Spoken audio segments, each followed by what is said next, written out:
9159.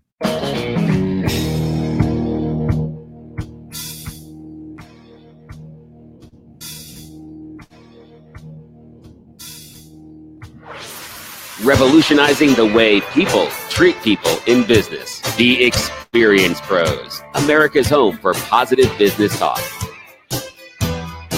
Welcome back to the Experience Pros Radio Show. Angel Tussey, Eric Raymer, empowering you to build your brand. We are empowering to build your brand. It's one of the ways you're going to work smarter, not just harder in the new year. Really? Really, right? If you think about the way that we're typically networking, typically growing our brands now, if we're not using media to grow our brands, we're probably working a little harder versus smarter. Sure. Example.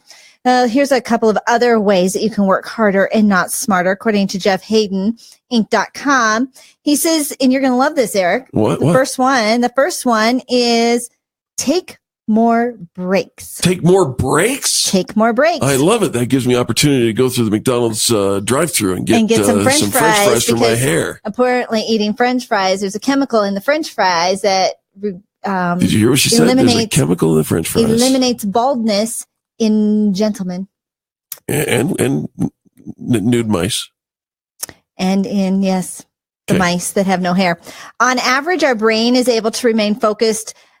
For the rest of us, 90 minutes. Eric, we're still trying to figure that one out. But every 90 minutes, you need at least 15 minutes of rest. I think every 90 seconds. Anything Eric that needs to be done can be done in 6 minutes or less. In the 50s, he's like, and I'm done. I'm out. And if it didn't get done, right? Who cares? He's like, it didn't get done. He moves on. And it's like it didn't even happen. By taking breaks roughly every 90 minutes, you allow your mind and body to renew, and then you're ready to fire off another 90-minute period of high activity. This is kind of like those little power nap things. This is not a power nap. Well, it's just a break. This is just a break because you're stepping away. Maybe this is the time you go and get, refresh your drink, go outside and take a walk, go up and down the stairs a little bit, go visit with a coworker, or respond to all those notifications that you ignored during that 90-minute because you were so focused, Eric. Gotcha. Mm-hmm. Gotcha.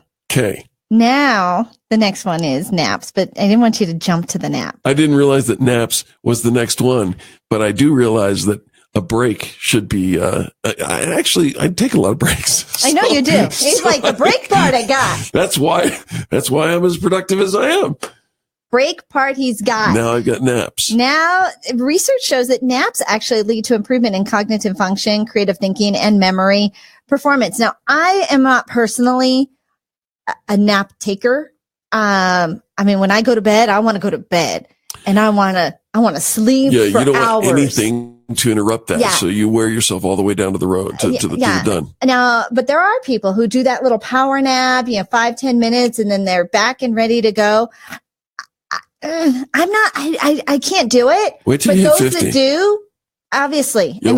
If you need a nap and you can do it and you can bounce right back, more power to you. I was never one. And if I did take a nap, like on a Sunday morning or a Sunday afternoon or something like that, it would have to be at least 2 hours because I just feel like a train wreck. But now that I'm past 50, honest to goodness, I am surprising myself with my ability to, it's gravity. Really? It's like your husband.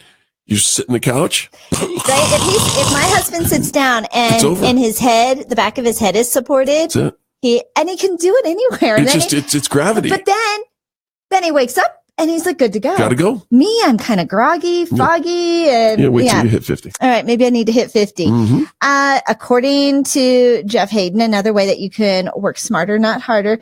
And again, we're resting our brain. To allow it to recharge, because what ends up happening is we're really not nearly as effective as we think we are. And so we're working longer. And we stay at work and we think, okay, I've already put 12 hours in, but 2 more. But really, if you were to quit at 10 hours, you probably got the same amount of work in and you got two extra hours to go on a hot date, right? Go to the gym, go work out, go play with friends, right? Wait, go back. I know. I was thinking you should have commented, but you didn't. And now I moved on. Number 3, spend time in nature. Is McDonald's drive-thru nature? Sure. Why not? Are you going to eat your French fries in the park? stop and, on a picnic bench, maybe. I like to take long walks and eat my French fries in the park. Long walks means he has no car. Living large means who's pulling out the Super Bowl commercials? Right? But then I thought, then he's like entrepreneur, unemployed. I thought, oh, that was funny. I laughed out loud. That was hysterical. Right? Yeah, unemployed. So that was if you didn't see the Super Bowl commercial. Into it. Right, Rocket Loans, well funny. Played. All right. So, an experiment showed how relaxed people were when walking down a city street versus in a quiet park.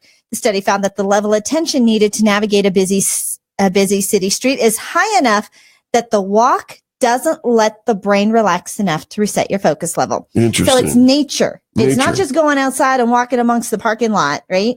It's actually getting out into nature. It allows your mind to fully relax and unwind, helps you focus longer when you return to work. The last time I walked in nature, I saw Sasquatch. You know that big hairy guy? You know what he had? French fries? McDonald's French fries. He was eating a lot of them. That's why he's so hairy. Right? Because, Eric. So how long ago did you read this article about the chemicals? Trending today. Okay. Just like a couple hours ago. So have you had the French fries yet? You didn't go straight over there? No, I haven't had any opportunity. You could have had an opportunity. No. You could have had an opportunity. No. I'm really surprised at you. Are you going to have French fries? I was supporting the operations of our company. All talk and no fry action. No, maybe. No, that's called friction. I know. I'm kind of cold in here, so I'm like rubbing my hands together, right? Trying to get a little heat. All right. What else can I do to work smarter, not harder? Block your time. Work in blocks. He calls it a workstation popcorn. A what? Workstation popcorn, where you just get little chunks of work done through the day.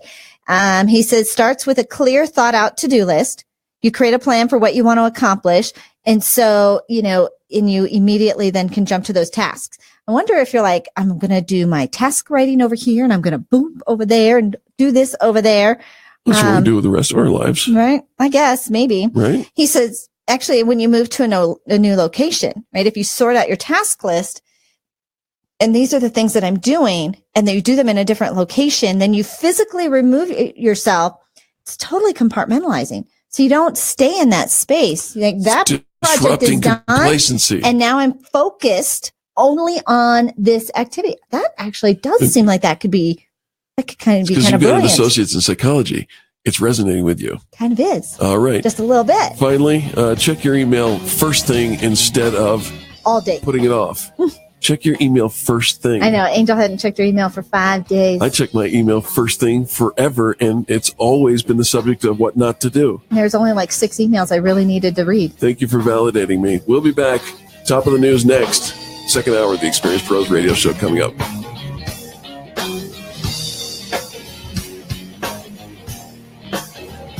The Experience Pros, revolutionizing the way people treat people in business.